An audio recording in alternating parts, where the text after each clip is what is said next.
Hello! Hi everyone. అందరూ ఎలా ఉన్నారు? అందరూ బాగున్నారని అనుకుంటున్నాను. బాగుండాలని మనస్ఫూర్తిగా కోరుకుంటున్నాను.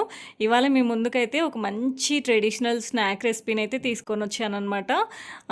ఈ స్నాక్ రెసిపీనైతే ఒక్కొక్క ప్రాంతంలో ఒక్కొక్కలా పిలుస్తారు. తెలంగాణలో అయితే కట్టెగారెలు అంటారు. ఆంధ్రాలో వచ్చేసి చెక్కలు అని పిలుస్తారు కదా! ఈ స్నాక్ అయితే నేను మొన్నటి వరకు చాలా టఫ్ అని అసలు ట్రై చేయలేదు. రీసెంట్‌గానైతే ఇంకా ట్రై చేయడం అయితే స్టార్ట్ చేశాను. నా ఓన్‌గా నేనే చేసుకుంటున్నాను. ఇప్పుడు మా అమ్మ మీద గాని, ఇంకా మా అత్తయ్య మీద, మా అమ్మమ్మ మీద ఇలా ఎవ్వరి మీద డిపెండ్ కాకుండా నా అంతట నేనే చేసుకుంటున్నాననమాట. ముందుగా అయితే ఒక వెడల్పాటి బేషన్‌లో బియ్యం పిండి తీసుకున్నాననమాట. 1 కేజీ వరకు. తర్వాత వచ్చేసి 100 గ్రామ్స్ వరకైతే నానబెట్టిన శనగపప్పు అది వేశాను. తర్వాత ఒక కప్పు నిండా అయితే ఇంకా వేయించిన పల్లీలుంటాయి గదా! వాటిని కచ్చా పచ్చాగా దంచుకున్నాననమాట.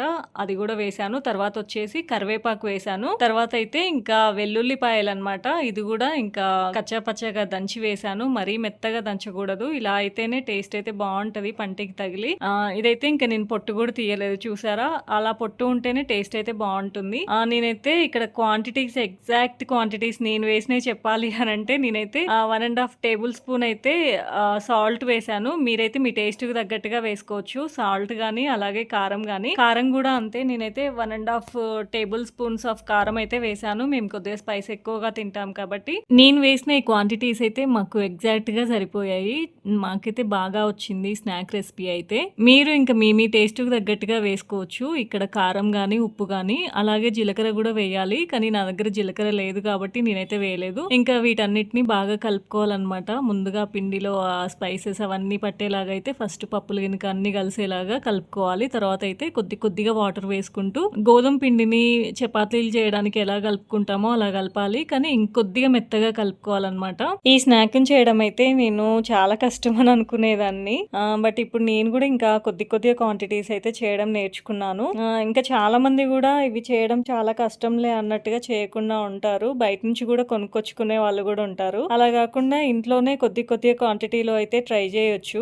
మన పిల్లలకి ఇంకా మనమే మంచి హెల్తీ రెసిపీస్ చేసి పెట్టినట్టుగా ఉంటది. ఇదిగోండి ఇక్కడ చూపించిన విధంగా మెత్తగా అయితే పిండిని కలుపుకోవాలన్నమాట. ఇదిగోండి ముద్ద చుడితే చూడండి ఎంత మంచిగా సాఫ్ట్‌గా ఉందో అలా సాఫ్ట్‌గా వచ్చే వరకు కలుపుకోవాలన్నమాట.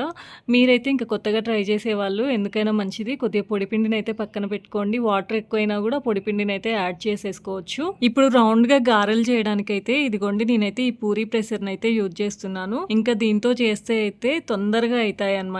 చేత్తో ఒత్తుకుంటే చాలా లేట్ అవుతుంది. అందుకని నేనైతే ఈ పూరీ ప్రెషర్‌ని అయితే యూజ్ చేస్తున్నాను. అలాగే 2 పాలిథిన్ కవర్స్ అయితే తీసుకున్నాను కింద పైన వేయడానికి. ఇంకా అలాగే ఆయిల్ ఒక బౌల్‌లో వచ్చేసి ఆయిల్ తీసుకున్నాను. ఇదిగోండి పిండి అనమాట.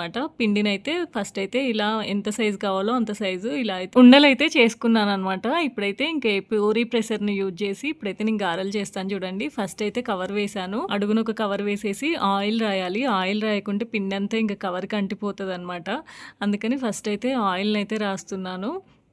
ఇంకా ఆయిల్ రాసేసి కింద కవర్‌కి అలాగే పైన కవర్‌కి కూడా ఆయిల్ రాయాలి. లేకపోతే పిండి అంతా ఇంకా కవర్‌కే అంటుద్ది. తర్వాత వచ్చేసి ఇంకా ప్రిపేర్ చేసుకున్న ఈ ఉండలుంటాయి గదా! ఇది మధ్యలో పెట్టాలనమాట. మధ్యలో పెట్టి ఒక 2 సార్లు అటు ఇటు తిప్పితే చాలు ఇంకా గారె అయితే రెడీ అయిపోతది. మా చిన్నప్పుడు మా అమ్మమ్మ అయితే చేత్తోటే ఒత్తేదనమాట కవర్ మీద. అసలెంత రౌండ్‌గా ఒత్తేదో. మాకైతే భలే అనిపించేది. ఇప్పుడైతే అలాంటి శ్రమ పడకుండా ఇలాంటి మిషన్స్ అయితే వచ్చాయి.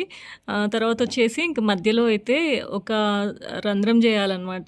ఇలా రంధ్రం చేయకపోతే అయితే ఇంకా గారె మధ్యలో మొత్తం ఆయిల్ నిలిచిపోద్ది. అందుకని హోల్ అయితే పెట్టాలి. రంధ్రం పెడితే ఆయిల్ ఇంకా మధ్యలో నుంచి వెళ్ళిపోద్దనమాట. ఇదిగోండి ఇలా అయితే చేసుకోవాలనమాట. అన్నీ ఇలానే చేసుకోవాలి. నేనైతే కింద కాటన్ క్లాత్ వేశాననమాట. ఆ కాటన్ క్లాత్ మీదైతే ఇంకా మొత్తం రెడీ చేసినవన్నీ ఇలా వేశాను. ఈ గారెల్ని ప్రిపేర్ చేసేటప్పుడైతే ఇంకా నాకు మా హస్బెండ్ హెల్ప్ చేశారండి. నేను కొన్ని అక్కడ ప్రెస్ చేసి పెట్టాక మిగిలినవన్నీ తనే చేసి పెట్టారనమాట. ఇలా స్నాక్స్ చేసుకోవాల్సి వచ్చినప్పుడు ఇద్దరం కలిసి చేసుకుంటామన్నమాట. ఇంకా తను హెల్ప్ చేస్తున్నారు కాబట్టి నేనైతే ఈ రెసిపీస్ అన్ని ట్రై చేయగలుగుతున్నాను. ఇంకా నేనైతే ఇక్కడ డీప్ ఫ్రై కోసం అయితే ఫామ్ ఆయిల్ తీసుకున్నాను. మా అమ్మమ్మ, మా అమ్మ, మా అత్తయ్య వాళ్ళైతే ఇలా స్నాక్స్ చేయాల్సి వచ్చినప్పుడు అయితే వాళ్ళు ఫామ్ ఆయిలే యూజ్ చేస్తారు. వాళ్ళు చెప్పింది ఏంటి అంటే ఫామ్ ఆయిల్ యూజ్ చేస్తేనే ఎక్కువ రోజులు నిల్వ ఉంచుతాం కాబట్టి ముక్క వాసన రాకుండా పట్టకుండా ఉంటాయి అని చెప్తారు.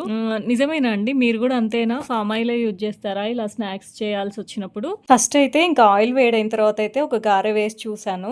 తొందరగా వేగిపోతాయండి. చాలా తొందరగా ఫ్రై అయిపోతాయి. ఇవి పల్చగా ఉంటాయి కాబట్టి. ఇదిగోండి నేను ఇంకా తొందరగా కావాలని అన్నీ ఒకేసారి వేసేసాను. మా అమ్మమ్మ దగ్గర నుండి నేర్చుకున్నాను నేనైతే ఇలా ఫ్రై చేయడం అయితే. మా అమ్మమ్మ కూడా ఇలానే చేసేది. అన్నీ ఒకేసారి 4, 5 అలా వేసేదనమాట. పెద్ద పెద్ద మూకుడు ఉండేది. ఒక్కొక్కసారి 10 కూడా వేసేది. మా అమ్మమ్మదైతే ఇంకా పెద్ద మూకుడు ఉండేది. ఇదిగోండి ఇలా అయితే ఇంకా బ్రౌన్ కలర్ వచ్చేలాగా ఉంచితే సరిపోతుంది. ఆయిల్‌లో పైకి తేలిపోతాయి. మనకు అర్థమైపోద్ది అవి వేగినట్టుగా. కాకపోతే అటు ఇటు తిప్పుకుంటూ ఉండాలనమాట. ఇదిగోండి ఇక్కడ మీరు అబ్జర్వ్ చేసినట్టయితే గారెలు వేసినప్పుడు చూడండి ఫస్ట్ ఆయిల్‌లో వేసినప్పుడు బబుల్స్ ఎలా వస్తున్నాయో, ఇంక తీసేటప్పుడైతే ఇన్ని బబుల్స్ అయితే ఉండవు. ఇదిగోండి ఇది చూడండి. బబుల్స్ అన్నీ అయిపోయాయి చూసారా? ఆయిల్‌లో అయితే పైకి తేలిపోతూ ఉంటాయన్నమాట. ఇంకా ఆ టైంలో మనం తీసేసుకుంటే సరిపోతుంది. ఇలా అయితే ఈజీగా చేసేసుకోవచ్చు. పెద్ద కష్టమైన ప్రాసెస్ అయితే ఏం గాదు. ఇదిగోండి మా ఆయనైతే ఇక్కడ మొత్తం ఒత్తి పెట్టారనమాట గారెలనైతే. ఇంకా 1 కేజీకైతే మాకైతే ఇన్ని స్నాక్స్ అయ్యాయండి. టేస్ట్ అయితే చాలా బావుంది. పచ్చి శనగపప్పు అలాగే నేను పల్లీలు వేశాను కాబట్టి టేస్ట్ అయితే చాలా బావుంది. మాకైతే నచ్చాయి. మా పిల్లలు గూడా తింటున్నారు. నచ్చాయి వాళ్ళకి గూడా. మీరు గూడా ఒకసారి ట్రై చేసి చూడండి కొద్ది క్వాంటిటీ తోటి. ఈ వీడియో గనుక మీకు నచ్చినట్లయితే ఒక లైక్ చేయండి. అలాగే ఛానల్‌నైతే సబ్స్క్రైబ్ చేసుకోండి. ముందైతే మంచి మంచి వీడియోస్‌తో మీ ముందుకైతే రాబోతున్నాను. Thanks for watching till the end. Take care. Bye bye.